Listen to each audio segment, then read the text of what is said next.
Italy, 1947. 2 years since the war's end. Poverty plagues much of the country, fertile ground for communism, which promises a solution to economic ills and injustice. Life was extremely hard. Besides the political tensions, there was always a sense of having to tighten your belt. We were hungry. We were always hungry.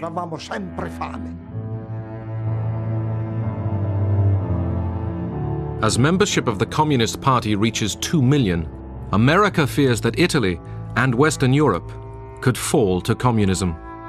The seeds of totalitarian regimes are nurtured by misery and war. They spread and grow in the evil soil of poverty and strife. They reach their full growth when the hope of a people for a better life has died. We must keep that hope alive.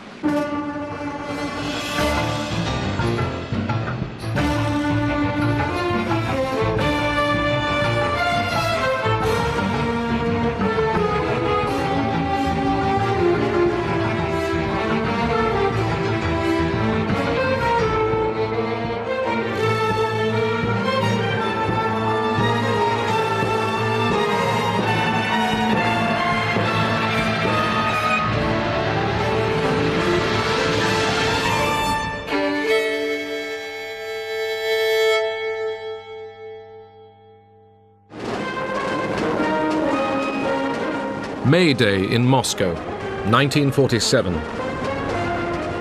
The Red Army was the largest fighting force in the world. Stalin had established control over most of Eastern Europe.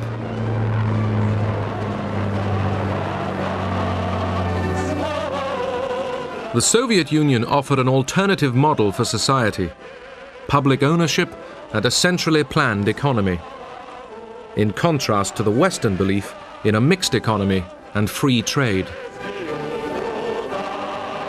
There was great alarm at the deteriorating political and economic situation and fear that the domestic communists in Western Europe would become so active and so disruptive that it would lead to economic collapse, which was probably going to happen anyway unless something was done. And this would give an opportunity to the Soviets to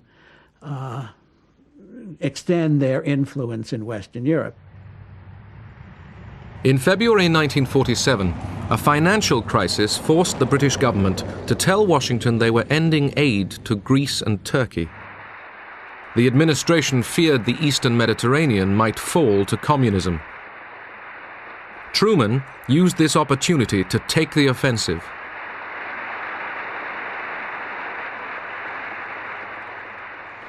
The free peoples of the world look to us for support in maintaining their freedoms.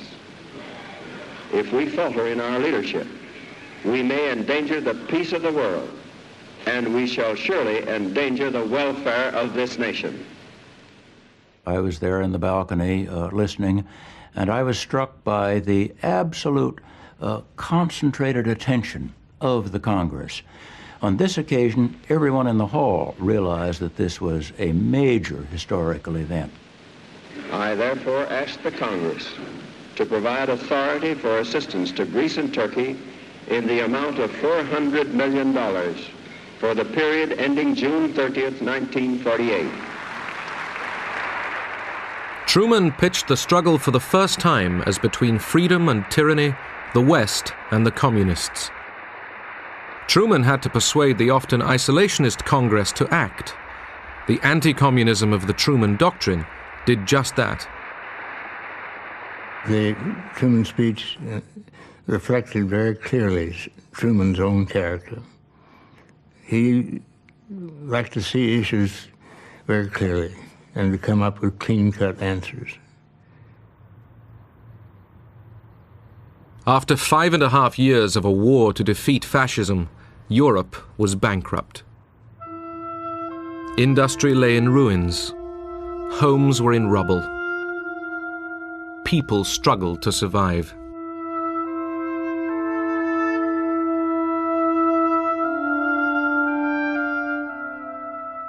The Communist Party, which had fought fascism, attracted new recruits.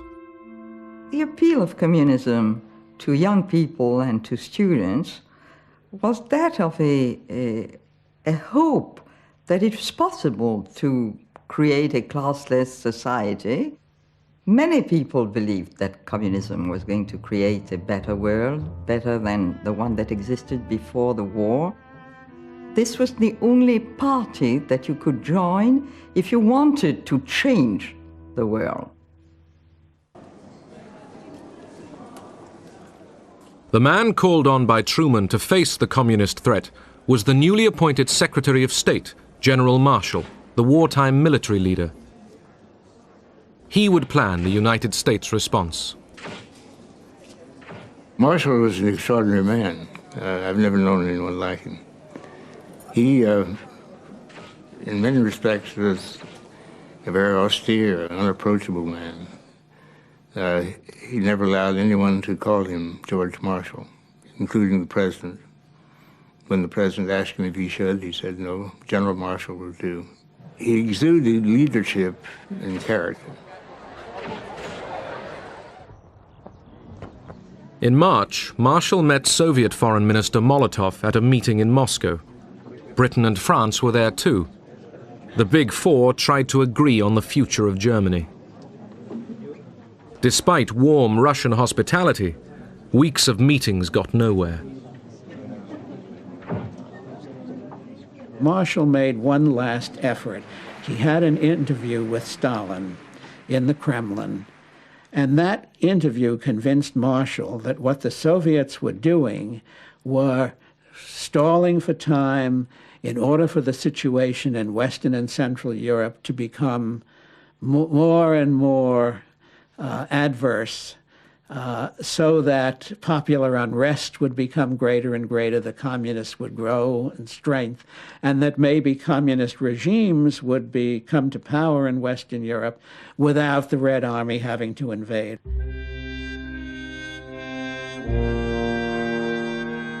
At the heart of Europe's problems lay the question of a defeated Germany. Stalin wanted to keep Germany on its knees, concerned that otherwise it would rise up one day and threaten the Soviet Union again. The Americans believed that Germany must get back on its feet before there could be a full European recovery.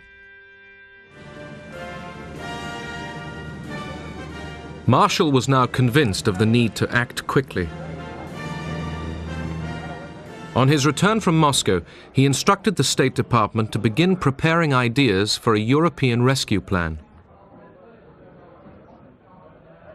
Billions of dollars would be needed. Would Congress approve this enormous cost? The whole situation is critical in the extreme. We happen to be, very fortunately for ourselves, the strongest nation in the world today, certainly economically. The urgency was such that Marshall rushed forward his plan. There will be requirements in this program. He announced it at an awards ceremony at Harvard University. There were no film cameras present. Marshall proposed aid to Europe on a vast scale and invited the Europeans to respond. Ernest Bevin, the British Foreign Secretary, immediately realized the importance of Marshall's speech. He had always wanted to involve the Americans in European reconstruction. When Marshall made his big speech in Harvard, Bevin seized upon it and, bringing the French in at the same time, welcomed it, and out of that they built up what became the European Recovery Program and the whole recovery of Western Europe.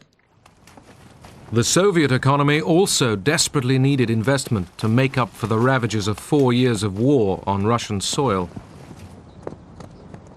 In theory, the Marshall Plan was open to both East and West, but would Stalin participate? Stalin was always suspicious, and he wasn't keen on it from the very start. He said, "Just you watch it.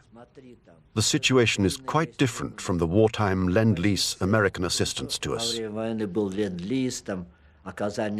With the Truman Doctrine in place as well, they don't really want to help us.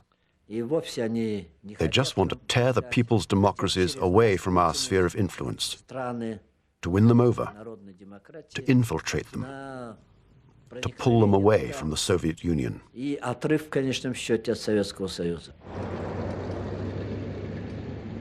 In Paris, a foreign ministers' conference opened to frame the European response to the Marshall Plan.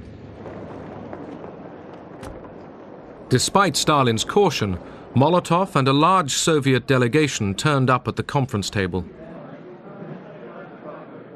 Molotov listened to all the reports and proposals, although he felt it was clearly not that straightforward, that the aid would be tied up with certain conditions. Throughout the Cold War, spies were used by both sides. At this critical point, spies in London were passing their Soviet controllers document after document. Dozens. I mean, all the diplomatic going in and out from the Foreign Office, we had access to everything. After 6 days of meetings in Paris, Soviet intelligence gave Stalin new information about the Marshall Plan. Our intelligence service knew everything. We've read all the documents which were produced by United States, by the government of the United States, which was sent to almost all European countries, including the government of the Soviet Union, but and other documents which were not sent to the Soviet Union. This information confirmed that America didn't really want us to participate in it. They just made this demonstrative gesture in order not to scare away those already dealing with them. Stalin abruptly told Molotov to pull out of the negotiations. As Molotov left the Paris meeting, he accused the West of dividing Europe into two hostile camps. There never was any thought that the Soviets would actually join the Marshall Plan, but it was a desirable step to persuade the world that we really were being altruistic here. This was not basically an anti-communist, anti-Soviet measure, and should, by some miracle, the Soviets themselves join, or some of their satellite countries, we would have welcomed them in it. But we didn't think that was a realistic possibility. In Prague, the Czechoslovaks discussed whether to join the Marshall Plan. In the democratically elected government, a third of the ministers were communists. The reactions were absolutely positive. Even the communist ministers in the government, in the Czechoslovak government, agreed with our participation in Paris. That means to attend the conference to prepare the Marshall Plan. The decision of the Czechoslovak government was absolutely unanimous.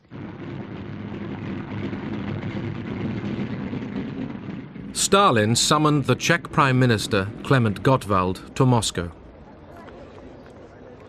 With him came the Foreign Minister, Jan Masaryk. They arrived on the afternoon of July 9th and waited. It was about 11 o'clock in the evening, that means before midnight. Somebody came that they should immediately go over to Kremlin.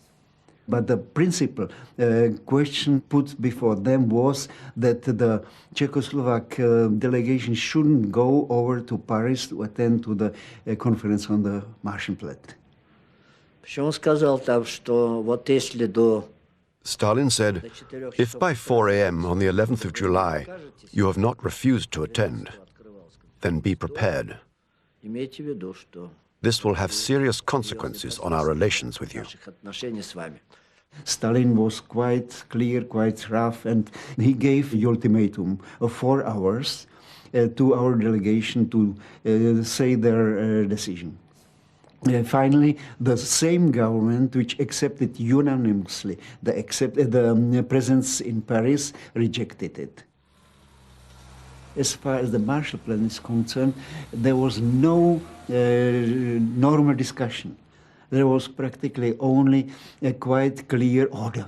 You have to do it, and if you do not do it, so you are not our friends. You are betraying the Union, Soviet Union, and so on and so on. So this was quite clear. When the Czech delegation left Moscow, Gottwald read a prepared statement. He couldn't hide his discomfort. Народы станут еще крепче. Поэтому да здравствует вечная дружба и союз Советского Союза и Чехословакии, да здравствует героический советский народ и его великий вождь генералиссимус Сталин.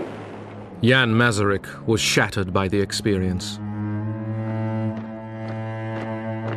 When he came out from the plane, he said quite clearly, I was going to Moscow as a minister of a free state, and I am returning as Stalin's slave. In September 1947, 16 European nations signed up for the Marshall Plan and requested $20 billion of aid. The Western Alliance began to take shape. The battle lines of the Cold War were being drawn. The primary purpose was compassionate goodwill, the notion that our former allies needed to have the help of the United States. План Маршалла Советским Союзом расценивался. The policy of the Marshall Plan was seen in the Soviet Union as the Americans wanting to impose their influence over the countries to which they gave Marshall aid. The Soviet Union could not accept that, believing it to be an aggressive act on behalf of the Americans. That is why the Marshall Plan was never accepted in our country. That September 1947, Stalin revived the pre-war Communist International as the Cominform. Through it, Stalin planned to control the countries of the Eastern Bloc. He also instructed communist parties in the West to take the initiative in seizing power. In American propaganda, the Cominform was represented as a sinister, shadowy conspiracy of evil. But its economic associate, Comecon, offered Russian aid to Eastern Bloc countries, sending grain to Czechoslovakia after a bad harvest.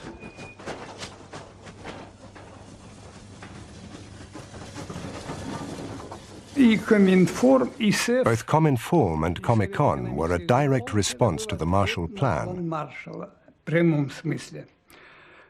On the one hand, the Cominform would follow the political, ideological line the Soviet Union wanted to adopt in the socialist countries. On the other hand, the aim of Comecon was to provide economic assistance in order to prevent these countries from being torn from our sphere of influence. February 1948, the Communists reach for power in Czechoslovakia.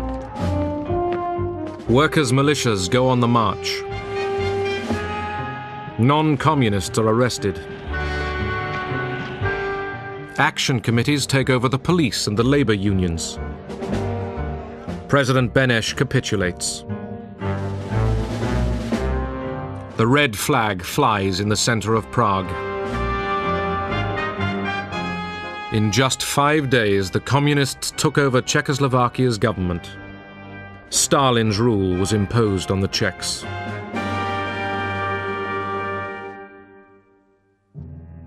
Two weeks later, Jan Masaryk fell to his death from the window of his apartment in Prague. The argument still rages. Did he despair and jump, or was he pushed?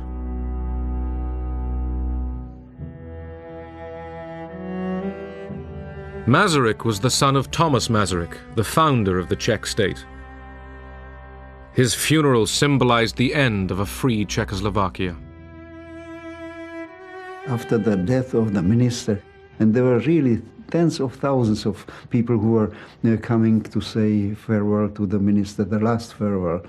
They were crying and flowers and so on and so on. But the general persuasion was that there was really the end. We felt it like that, unfortunately. The communist takeover in Prague shocked Washington. There, the case for martial aid was still being argued before a partly isolationist Congress. The Soviet Union and its agents have destroyed the independence and democratic character of a whole series of nations in Eastern and Central Europe.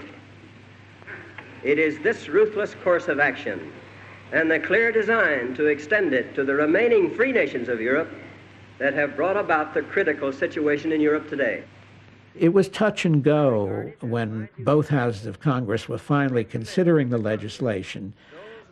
Then the Czech coup occurred, and that was the final straw, because even the isolationists, or most of them, could see that the Russians were advancing westward with the takeover in Czechoslovakia and so on. So it helped very importantly to pass the legislation. On April 3, 1948, Congress approved $5 billion of martial aid. The Marshall Plan was born from the need to feed the hungry and to prevent communism spreading over Europe.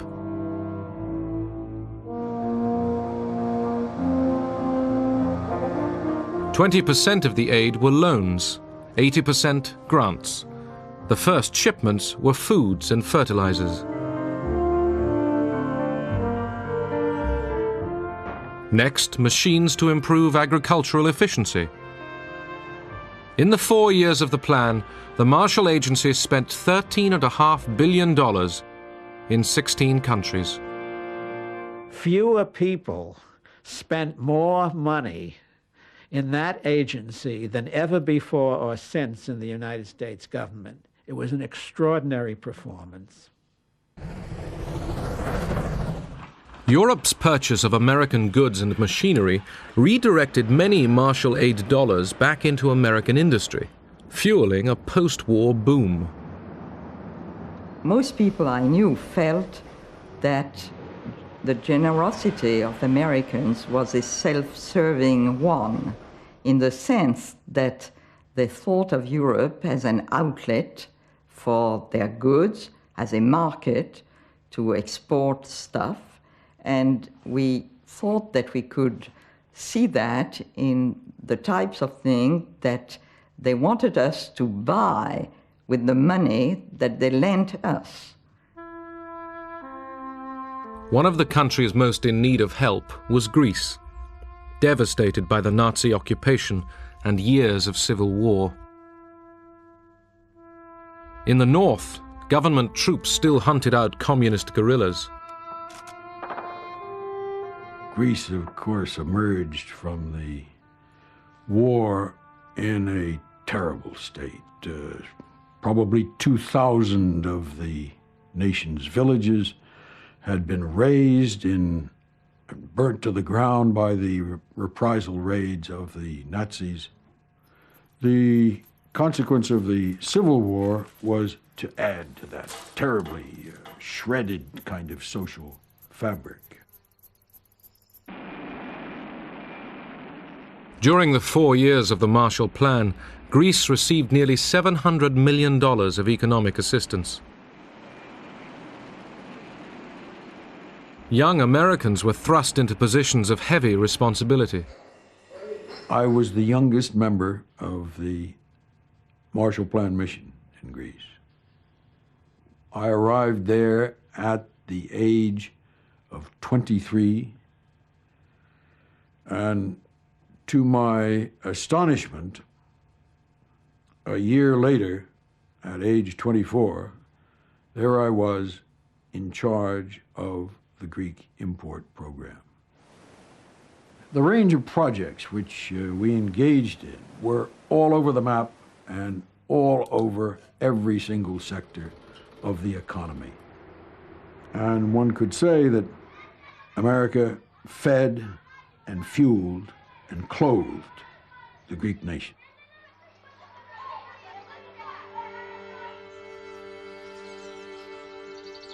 In the hill villages of northern Greece emerging from civil war, the Marshall planners came up with a scheme to meet a local need. During the war and during the Civil War, one of the major elements destroyed was the farm draft animal. One of the decisions was to import that which we were accustomed to, which was the Missouri mule. And the Missouri mule is not only cantankerous, he's big.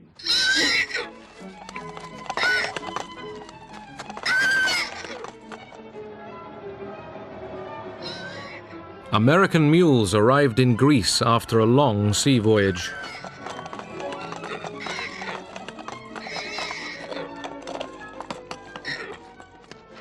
The village leaders informed us about the mules. We went down to the cooperative in Xanthi, and that's where they gave us the mules. The farmers drew lots. You took a piece of paper with the number of the mule written on it. Then you went to the overseer. He looked at your paper and gave the mule with that number to you. And then he said, "Take it."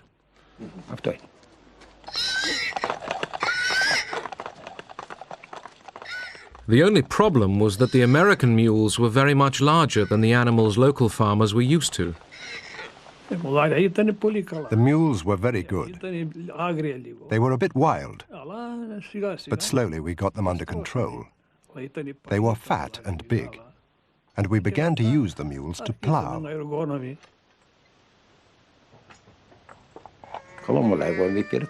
They were very good. They gave me a superb mule, and we started to plow.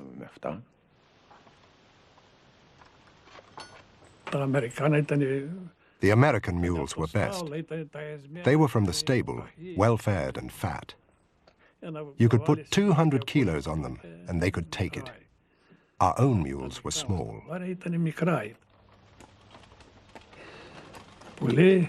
We were very thankful.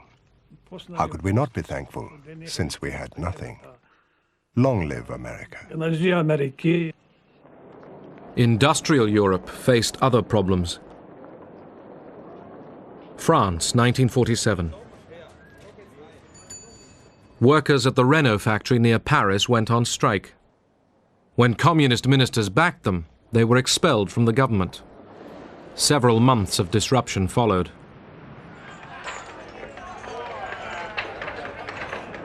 Strikes spread. In the fall, 3 million workers took to the streets.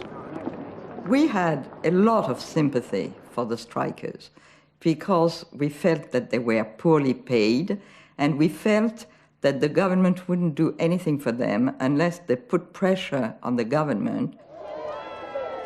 Ministers feared civil war. The United States made it clear to Paris that there would be no Marshall aid to French industry until the government had the communist threat under control. Acts of sabotage culminated in the derailing of an express train, causing 20 deaths. The strikers lost popular support. The disruption ended. The French Fourth Republic would now receive Marshall aid, $2.7 billion of it. Yugoslavia had gone communist at the end of the war, without help from Moscow. The Yugoslav leader, Tito, became an ally of Stalin. But it was an uneasy alliance. Tito, in Stalin's view, was acquiring more and more an independent position in various ways, including international affairs. Tito didn't consult or seek advice from Stalin in advance. He was moving further and further away from the socialist direction. The split came in 1948 when Stalin expelled Tito from the Cominform. Following the rift, Tito turned to the West. After a series of disastrous harvests, Tito requested American economic assistance. In 1950, he signed an agreement with the United States government. Yugoslavia emerged from behind the Iron Curtain. American agents distributed more than $150 million worth of aid. This was not totally an altruistic effort. The United States had enormous self-interest in the success of the Marshall Plan. Otherwise, it wouldn't have been undertaken. America had a vital stake in the recovery of Western Europe. If the United States had allowed Europe to collapse, it would have cost us much more than what we spent on the Marshall Plan. We were doing well by doing good. But as well as doing good, Washington was preparing other tactics. In Italy, by 1948, the Communist Party, led by Togliatti, dominated the left-wing Popular Front. The Christian Democrats, led by De Gasperi, ran the government. In April, the first general election since the war raised expectations of a communist victory through the ballot box.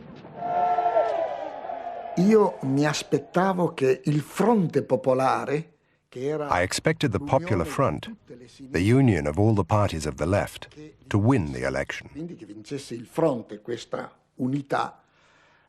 This union of the left had to get together to counterbalance the Christian Democrats and the forces of the right.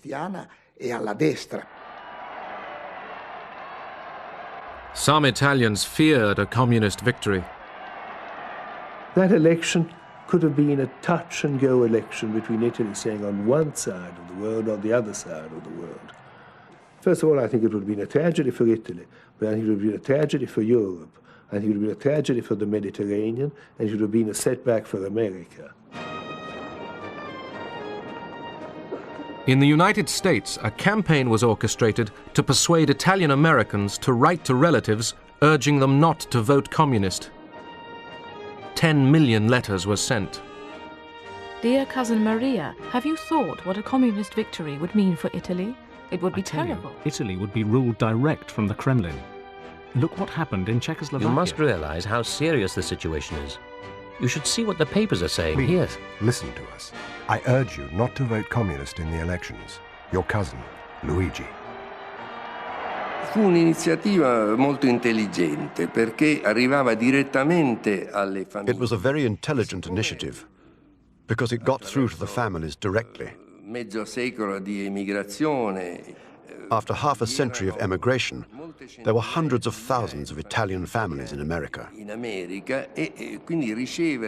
So, to receive a letter of encouragement from them, a letter stating that they shouldn't vote for the Communist Party, well, that was very influential.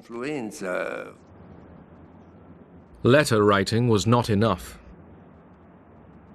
The newly created CIA decided to take the offensive.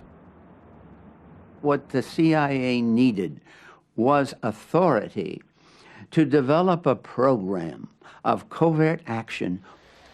General Marshall knew that the situation in Italy was critical. The largest communist party in the world outside of the Soviet Empire.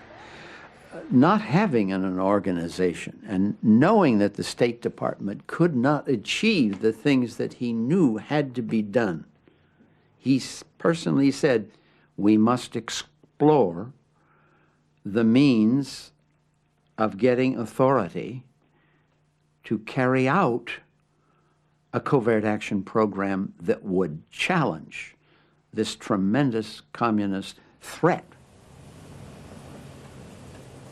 This led to a debate within the young CIA. Did it have the legal authority to carry out covert operations? CIA lawyers studied the wording of the new National Security Act.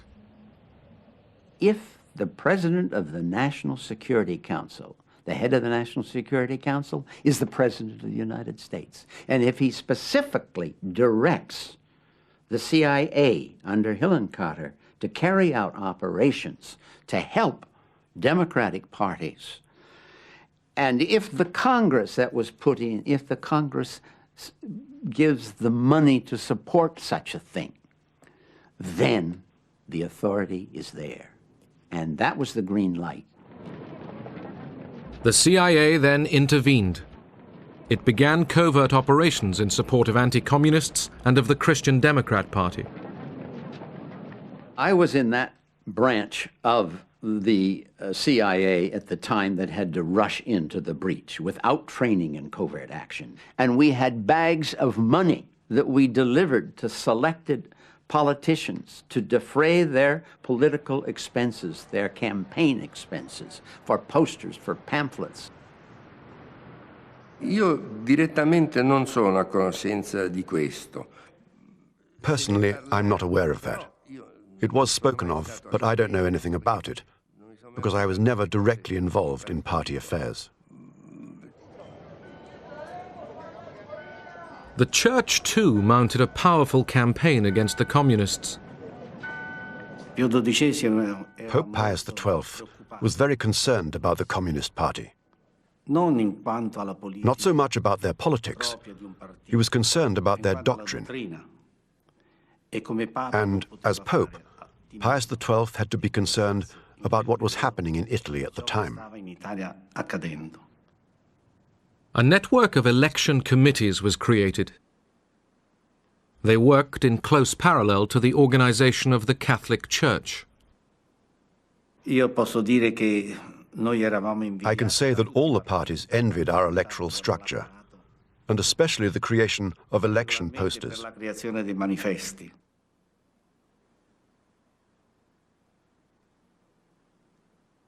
In the rural areas, there were no cinemas. It was unthinkable at that time. So we had this idea. We sent some lorries out into towns and villages, and we projected the films at night, electioneering films. When we showed those films, everybody used to rush to the squares where the films were projected. They were always very crowded.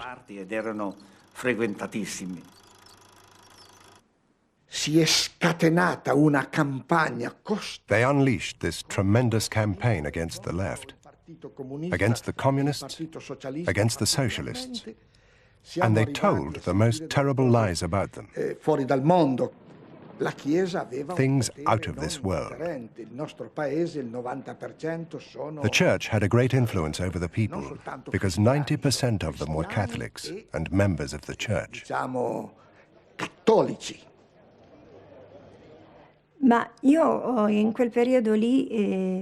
that particular time, I was a practicing Catholic. I was extremely rigorous about attending Mass. I never missed it. One Sunday I went to Mass, and the priest was preaching from the pulpit. And he said one sentence which struck me very deeply at the time. I still remember it. He said that the war against the communists was a holy war.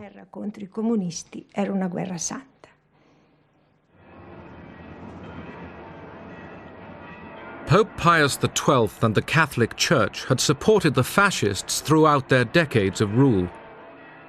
But the Vatican totally opposed communism. Just days before the election, Pius XII excommunicated many members of the Italian Communist Party.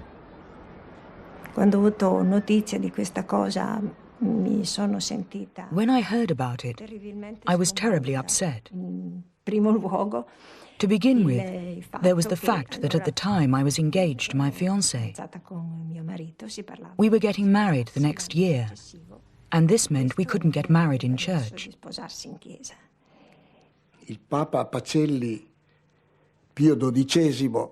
Pope Pius XII excommunicated us.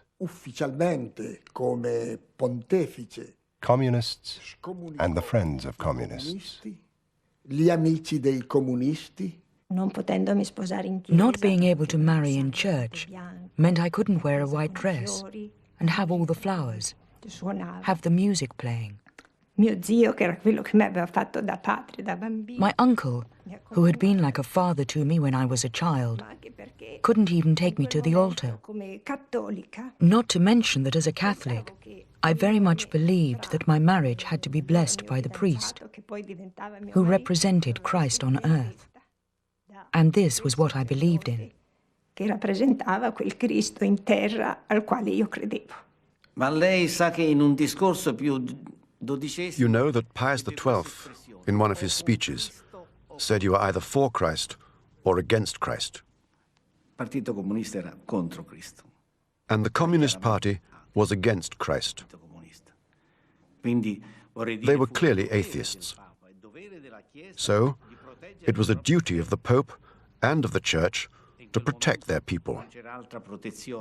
So there was no other protection on the part of the Church but to organize all the Christian movements to oppose the Communist Party. On April 18, 1948, Italy went to the polls. The Christian Democrats won a landslide victory. Italy would remain a member of the Western Alliance. The communist share of the vote was almost halved. Ho pianto moltissimo. I cried so much. Perché we'd worked so hard to win this battle. It had been such an effort. I remember crying and crying and crying. La vittoria fu superiore a quello che... The victory was even greater than we had expected. It was the only time when we, on our own as Christian Democrats, had an absolute majority in Parliament.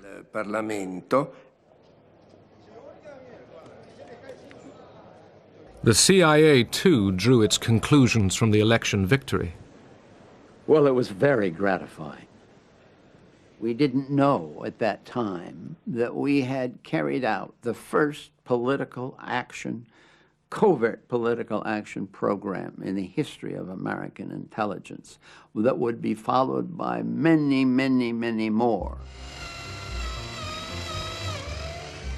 Now that Italy had elected to stay in the Western Bloc, the United States released a flood of Marshall aid. In Turin, the Fiat Motor Company received giant new assembly line machines from Detroit and Pittsburgh. Fiat was re-equipped with some of the most sophisticated machinery in Europe.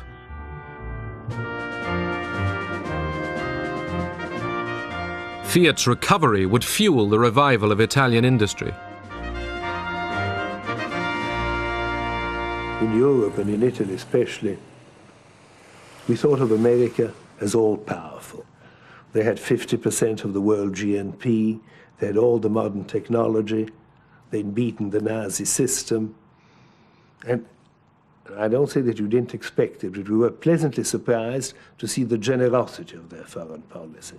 And the generosity of their foreign policy at that moment was expressed through the Marshall Plan. The Marshall Plan also demonstrated the United States' desire to secure Europe's future. The message was, modernize your economies, and you too can be like us. The Americans were trying to impose American ideas, American organization into Europe.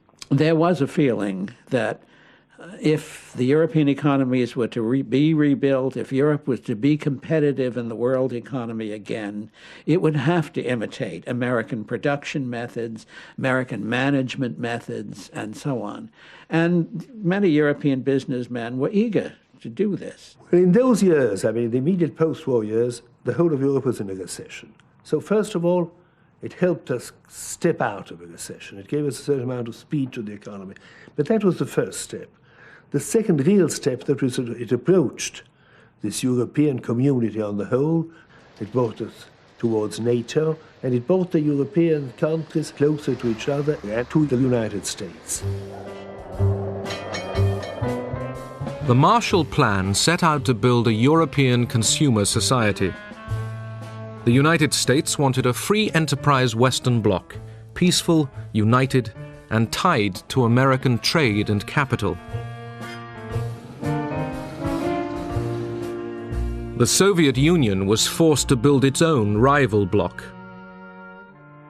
The people of the socialist countries would eye the West for 40 years and wonder.